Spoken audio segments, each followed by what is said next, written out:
전국 곳곳에 영업을 중단한 채 흉물로 방치되고 있는 주유소가 늘고 있습니다. 폐업하려면 수억 원이 들기 때문에 그냥 내버려 두는 건데 이걸 요즘 좀비 주유소라고 부릅니다. 문제는 이런 곳에서 언제 화재 사고가 날지 모른다는 겁니다. 밀착카메라 이가혁 기자가 현장 취재했습니다. 3년 넘게 운영을 멈춘 광주 외곽의 한 주유소. 폐기물이 빽빽하게 쌓여 있습니다. 교통량이 확 줄었거든요. 혁신도시 가는 저 도로가 새로 생기는 바람에 네, 여기 보시면 이렇게 관광지에서 흔히 볼 수 있는 전기 스쿠터가 잔뜩 녹슨 채 쌓여 있습니다. 한 20대 정도 되는데요. 보니까 고군산군도 관광 안내 팜플렛이 있네요. 전북 군산시 관광지에서 쓰이던 게 여기에 이렇게 폐기물 처리가 된 것 같습니다. 제가 뭘 먼저 말씀드려야 할지 모를 정도로 정말 온갖 종류의 폐기물들이 있는데요. 보시면 전기장판, 에어컨 실외기, 세탁기, 또 PC방에서 흔히 볼 수 있는 그런 의자도 있고요. 안마의자도 버려져 있습니다. 이쪽에는 또 기타 케이스가 있고 또 냉장고, 여기는 또 병원에서 흔히 볼 수 있는 환자용 침대도 이렇게 있네요. 이쪽에 주유구가 있는데 이렇게 보통 휴업증인 주유소에는 관할 소방서에서 이렇게 확인증을 걸어줍니다. 걸려 있고요. 제가 이 주유기를 좀 살펴보면 아직도 기름 냄새가 많이 난다는 걸 제가 느낄 수가 있습니다. 네, 그리고 그 옆에 좀 걱정스럽게도 이 가스레인지가 이렇게 있고 또 소형 냉장고도 이렇게 있습니다. 또 주변을 둘러보니까 식당에서 흔히 쓰이는 대형 가스레인지도 있고요. 방금 보여드린 관광지용 소형 전기 스쿠터 말고도 전기로 작동되는, 배터리로 작동되는 온갖 탈 것들이 이렇게 놓여 있습니다. 왜? 그 배터리 화재 이슈가 많이 나잖아요. 근데 여기에 이렇게 이런 게 놓여 있어도 될까라는 그런 염려도 듭니다. 주유소 허가를 하는 구청도, 안전관리 감독을 하는 소방서도 이런 상황을 모르고 있었습니다. 한 7월경에 방문했을 때랑 상황이 다른가 보네요. 전기 상태가. 일단 저희 방문해서 상황 보고 사장님께 치우라고 개선 명령하겠습니다. 3년 전 휴업 신고 당시 지하 기름 탱크가 비어 있는 걸 확인했기 때문에 안전에 큰 문제가 없을 거라는 게 관할 소방서의 설명. 하지만 전문가의 의견은 다릅니다. 재난안전이라고 하는 것은 항상 불확실성과의 싸움인데 외부에서 어떤 화인이 의해서 화재가 나면 그 내부에서 2차, 3차 폭발 위험성이 있는 거죠.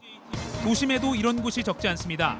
2년째 영업을 중단한 주유소 주변으로 무단 주차된 차와 쓰레기만 보입니다. 방치된 주유소 주변이 더 더러워질 수밖에 없는 게 이렇게 누군가 가구를 버려놨고요. 이거 아마 탈수기 같은데 이런 가전제품도 누가 버려놨습니다.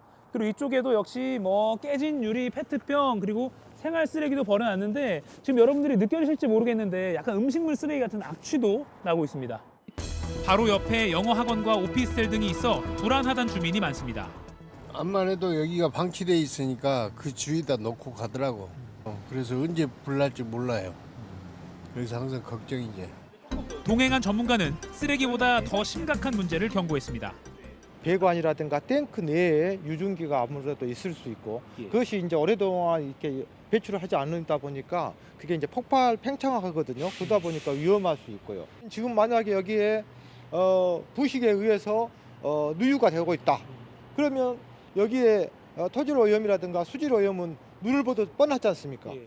친환경 차가 늘고 경쟁도 심해지면서 해마다 700개 넘는 주유소가 운영을 중단하고 있습니다. 이 중 상당수가 방치의 늪에 빠지고 있습니다. 정식 폐업 후 땅을 개발하려면 규정대로 기름 저장 탱크를 철거하고 오염된 토양을 정화해야 하는데 여기에만 수억 원이 들기 때문입니다. 개발 이익이 보장된 일부 입지 좋은 주유소만 방치의 늪을 피할 수 있습니다. 경기도 수원의 한 신축 대단지 아파트 근처 올 상반기까지 주유소였던 자리에 지금은 10층 상가 건물 공사가 한창입니다. 2607세대 아파트 새로 신규로 입주하고 하니까 상업용 여기 상가 좀 관심 있으신 분들 꽤 있었고.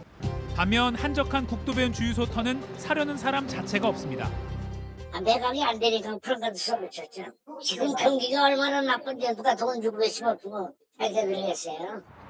이른바 좀비 주유소가 속출하는 이런 상황을 막기 위해 정부가 폐업 지원책을 만들어야 한다는 의견도 있습니다. 하지만 왜 주유소만 해주냐는 반론도 있어서 여러 주체가 머리를 맞대 빨리 방안을 찾아야 합니다.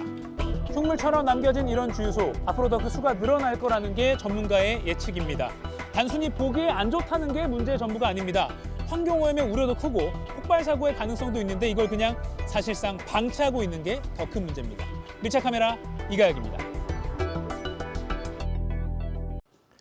JTBC 뉴스를 시청해주신 여러분 고맙습니다. 저희는 저녁 6시 50분 뉴스룸에서 뵙겠습니다.